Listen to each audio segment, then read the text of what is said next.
안녕하세요. 오늘은 헤르만 헤세, 그리고 그의 대표작이죠. 시타르타를 통해서 동양 사상이 문학 속에 어떻게 녹아들었는지 한번 자세히 들여다보려고 합니다. 네, 아마 청취자 여러분 중에도 젊은 시절에 헤세 작품 읽으면서 나는 누군가, 어떻게 살아야 하나, 이런 고민해본 기억 있으실 거예요. 그럼요. 햇새만큼 청소년기에 큰 영향을 주는 작가도 드물죠. 오늘 저희가 살펴볼 자료는 이인용 교수의 헤르만 헤세와 동양의 지혜 서평하고 또 시타르타를 깊이 분석한 글 두 편입니다. 햇새는 단순히 동양 철학을 그냥 지식으로만 대한 작가가 아니었죠.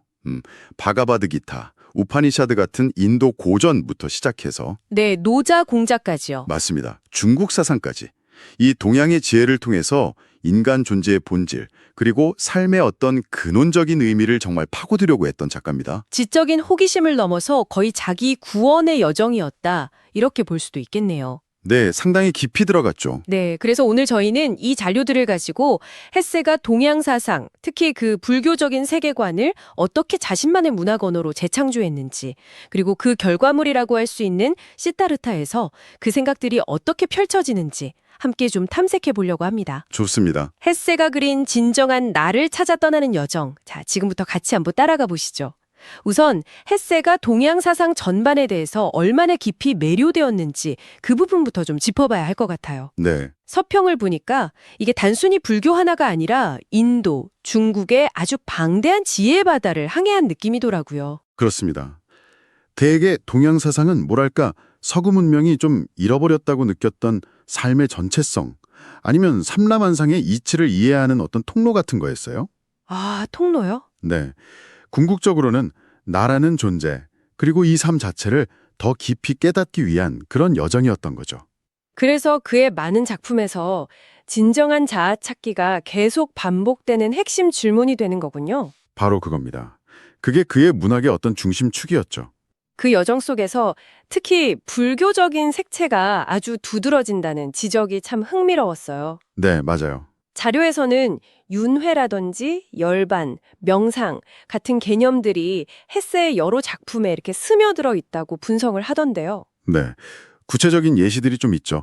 가령 데미안에서 주인공 싱클레어가 친구 데미안의 영향을 받아서 내면의 소리에 귀 기울이고 명상하는 모습 같은 거요. 아, 데미안에서도 그런 게 나오는군요. 네, 그리고 게르트루트의 주인공 쿠우는 업보, 그러니까 카르마하고 환생이라는 개념에 눈을 뜨게 되고요. 또 크누르프라는 작품에서는 주인공이 죽음의 필연성을 받아들이면서 오히려 삶을 긍정하는 모습을 보여주는데, 이것도 결국 삶과 죽음을 어떤 순환의 일부로 보는 동양적 지혜와 좀 맞닿아 있다고 볼 수 있죠.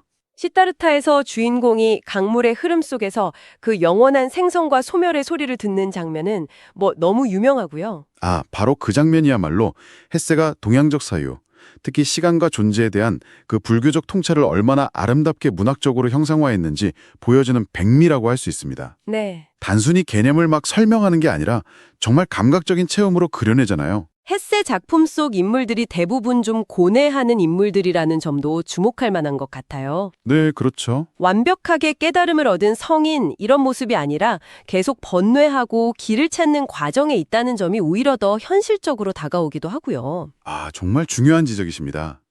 햇새의 인물들은 이상화된 존재가 아니에요. 네. 그들은 실수하고 유혹에 흔들리기도 하고 깊은 고통을 겪습니다. 하지만 그 방황 속에서도 진실을 갈망하고 자기 내면을 향한 탐구를 멈추지 않죠. 그 치열함? 네, 그 치열함과 진정성이 시대를 넘어서 독자들한테 깊은 공감을 불러일으키는 힘이 아닐까 싶습니다. 자, 그럼 이제 헤세 문학의 정수라고도 할 수 있는 시타르타 속으로 좀 더 깊이 들어가 보겠습니다. 네, 이 작품이 헤세가 데미안 발표하고 나서 굉장히 극심한 창작 위기, 또 정신적 고통을 겪던 시기에 나왔다고 하죠. 맞습니다.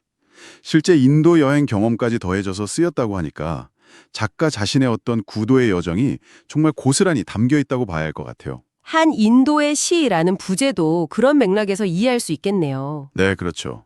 시타르타는 단순히 불교 교리를 설명하는 그런 소설이 아니라 깨달음을 향한 한 영혼의 정말 처절하고도 아름다운 편력기라고 할 수 있습니다. 네.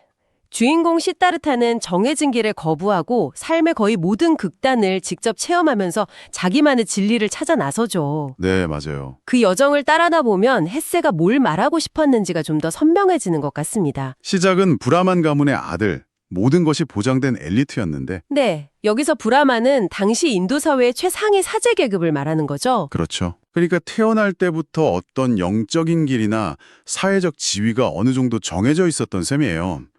하지만 그는 그 주어진 틀 안에서 만족하지 못하고 근원적인 질문을 던지기 시작하는 거죠. 그게 출발점이었군요. 네, 이게 그의 위대한 여정의 시작입니다. 결국 그는 친구 고빈다와 함께 집을 나와서 사문, 그러니까 고행자의 길을 선택합니다. 굶주림, 목마름, 육체적 고통을 통해서 자아를 극복하고 깨달음을 얻으려 하고요. 네, 극단적인 금욕주의에 몸을 던진 거죠. 세속적인 모든 걸 부정하고 육체를 학대함으로써 영적인 해방을 얻으려고 한 겁니다. 하지만 헤세는 이 길 역시 완전한 답은 아니라는 걸 보여줘요. 시타르타는 고행을 통해서 자아를 죽이는 법은 배웠지만 진정한 자아를 발견하지는 못했다고 느끼거든요. 아, 단순히 부정하는 것만으로는 부족했다. 네, 그랬던 거죠. 그리고 마침내 당대의 위대한 스승 고타마 붓다를 만나게 되죠. 이게 정말 엄청난 순간이었을 텐데 시타르타는 붓다의 가르침에 감탄하면서도 제자가 되기를 거부하고 다시 혼자 길을 떠납니다. 네, 아니, 깨달은 사람을 만났는데 왜 떠나는 걸까요? 이거 당시 독자들한테는 꽤 충격적이었을 수도 있겠는데요? 아주 도발적인 선택이죠. 여기서 헤세의 핵심 메시지가 드러나는 겁니다. 아, 시타르타는 붓다의 가르침이 완벽하고 위대하다는 걸 인정해요. 하지만 그건 어디까지나 붓다 자신이 체험하고 깨달은 진리라는 거죠. 네네. 남이 차려놓은 완벽한 진리로는 자기 영혼을 구원할 수 없다고 생각한 겁니다.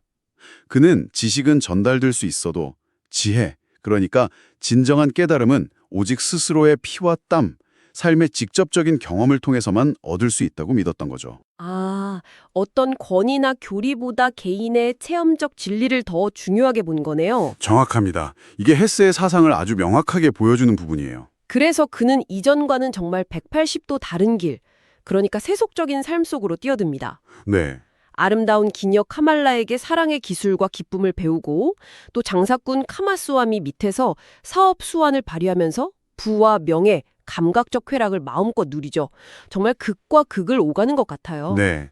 금욕의 극단에서 쾌락의 극단으로 확 옮겨간 셈입니다. 헤세는 이 세속적인 경험 역시 시다르타의 성장에 꼭 필요한 과정으로 그려요. 필수적인 과정으로요. 네. 사랑의 황홀경이라든지 돈 버는 재미, 세상살이의 지혜 같은 것들. 그는 이 모든 걸 깊이 경험합니다. 하지만 시간이 흐르면서 그는 물질과 쾌락에 완전히 물들어서 속물이 되어버린 자기 자신에게 깊은 환멸을 느끼죠. 아, 결국 거기서도 만족을 못 찾고. 그렇죠. 그래서 40이라는 나이에 또다시 모든 걸 버리고 떠나게 됩니다.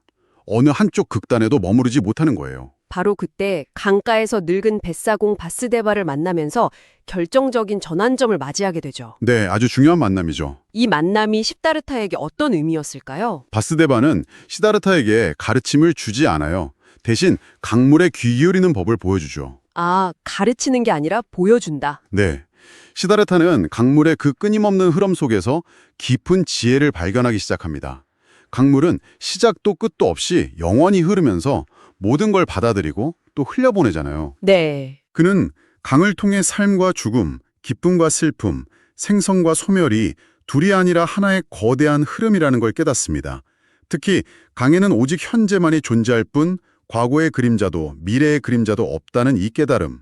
이건 희간이라는 관념 자체를 초월하는 경험이었죠. 와, 자신의 그 파란만장했던 삶 역시 그 강물처럼 그냥 흘러왔다는 걸 비로소 이해하게 되는 겁니다. 그런데 여기서 끝이 아니죠.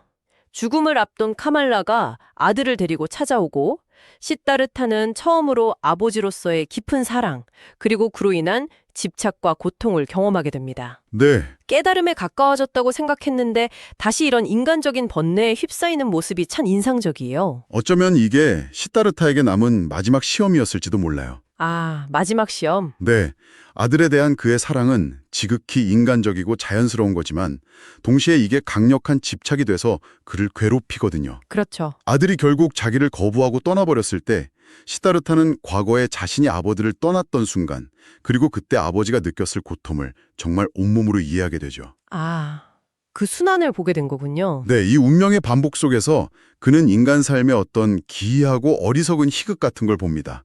그리고 마침내 아들에 대한 집착마저 강물에 흘려보내면서 그는 어떤 것에도 얽매이지 않는 완전한 내면의 자유, 깊은 평화를 얻게 되죠. 고통스러운 경험이었지만 그게 그를 더 깊은 이해로 이끌었네요. 네, 그런 셈입니다.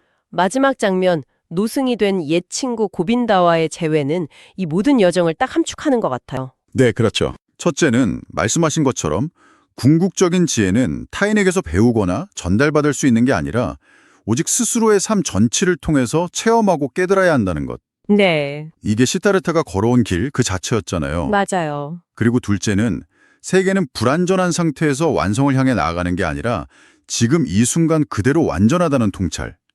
이건 고통과 기쁨, 성공과 실패 같은 삶의 모든 양면성을 끌어안고 긍정하는 태도에서 비롯된 아주 깊은 깨달음이라고 할 수 있습니다. 그렇다면 시다르타가 우리에게 던지는 가장 중요한 메시지를 좀 정리해 볼 수 있겠네요.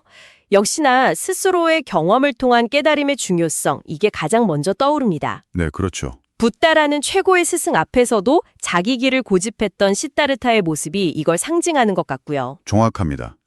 외부의 어떤 권위나 교리보다 자기 내면의 소리와 직접적인 체험을 따르라는 아주 강력한 메시지죠. 또한 삶의 양극단은 회피하지 않고 온전히 경험하고 통합하는 것의 중요성도 강조됩니다. 아, 금욕과 쾌락 모두요. 네, 시타르타는 금욕주의자도 쾌락주의자도 되지 않았어요. 그 모든 걸 통과해서 넘어선 곳에서 어떤 균형을 찾은 거죠. 그리고 집착에서 벗어나는 것이 진정한 자유로 이어진다는 불교적인 가르침도 빼놓을 수 없겠네요. 네, 맞아요. 네, 사랑마저도 집착이 될 때 고통의 근원이 된다는 걸 보여주죠. 마지막으로 강으로 상징되는 자연과의 합일, 모든 것이 연결되어 있다는 우주적 통찰, 역시 핵심 주제입니다. 시타르타는 강물과의 교감을 통해서 분리된 자아라는 관념을 넘어서게 되거든요. 헤세 자신의 삶하고 이 작품이 얼마나 긴밀하게 연결되어 있는지도 참 흥미로운 지점인 것 같아요. 네네. 그가 겪었던 정신적인 위기라든지 심리치료 경험, 동양 사상에 대한 탐구가 없었다면 시다르타는 탄생하기 어려웠을 것 같다는 생각이 들어요. 분명 그렇습니다. 헤세는 자신의 내면적인 투쟁과 탐색 과정을 시타르타라는 인물에 그대로 투영했어요.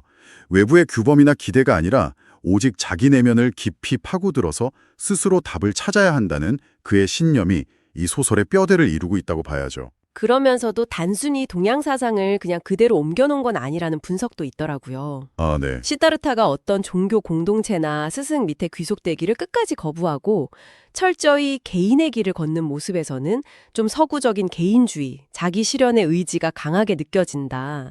이런 분석이요. 동양과 서양의 만남이라고 할까요? 아, 그거 아주 중요한 포인트입니다. 헤세는 동양의 지혜를 받아들이되 서구적 개인의 어떤 주체성을 포기하지 않았어요. 오히려 동양의 어떤 집단주의적인 경향과는 좀 거리를 두면서 개인이 온전히 자기 힘으로 깨달음에 이르는 과정을 그렸죠. 이것이 시타르타가 동서양 모두에서 깊은 공감을 얻을 수 있었던 이유 중 하나일 겁니다. 아, 동양의 깊은 영성을 서구 독자들이 이해하고 공감할 수 있는 방식으로 재해석해냈다. 이렇게 볼 수 있겠군요. 네, 바로 그렇습니다. 공이나 사회적인 기준이 행복의 척도가 되기 쉬운 현대사회에서 진짜 나를 찾고 나만의 의미를 만들어가는 그 여정 자체가 소중하다는 메시지는 더 절실하게 다가오는 것 같아요. 맞습니다. 결과가 아니라 과정의 중요성, 그리고 실패나 방황마저도 성장의 자양분이 될 수 있다는 것. 시타르타의 이야기는 우리에게 그런 위환과 용기를 주는 거죠. 빠르게 변하는 세상 속에서 혹시 당신도 방향을 잃은 듯한 기분이 들 때가 있으신가요? 그럴 때 시타르타의 그 길고 험난했던 여정을 한번 떠올려 보는 건 어떨까요? 네. 그의 방황과 고통이 결국은 더 깊은 지혜로 향하는 길이었다는 걸 기약한다면 조급함 대신에 좀 차분히 자신의 내면을 들여다볼 힘을 얻을 수 있을 겁니다. 이 소설은 우리에게 빠른 정답 대신 느리고 깊은 성찰의 가치를 일깨워주니까요. 오늘은 헤르만 헤세가 동양의 지혜, 특히 불교 사상을 어떻게 받아들이고 문학적으로 승화시켜서 시타르타라는 기념비적인 작품을 남겼는지 함께 살펴보았습니다. 네, 브라마나들에서 고행자로 다시 새 속의 부호에서 모든 것을 버린 구도자로, 그리고 마침내 강가의 뱃사공 곁에서 내면의 평화를 찾기까지 시타르타의 여정은 참 길고 깊었습니다. 네. 그는 외부의 가르침이나 책 속의 지식이 아니라 자신의 삶 전체를 교과서 삼아서 고통과 기쁨, 사랑과 상실이라는 모든 경험을 스승 삼아서, 그리고 마지막에는 강물이라는 위대한 자연과의 교감을 통해 스스로 지혜에 도달했죠. 네, 지식은 전달될 수 있으나 지혜는 스스로 깨달아야 한다는 그의 말처럼 결국 답은 우리 각자의 삶 속에 있다는 것을 헤스는 보여주고 있습니다. 시타르타는 흐르는 강물 속에서 시간과 존재의 비밀, 그리고 세상 만물이 결국 하나로 연결되어 있다는 깊은 진실을 보았습니다. 자, 이제 마지막으로 당신에게 질문을 던져봅니다. 지금 당신의 삶이라는 강물은 어떤 소리를 내며 흐르고 있나요? 어쩌면 잠시 걸음을 멈추고 당신 내면 깊은 곳에서 울려 퍼지는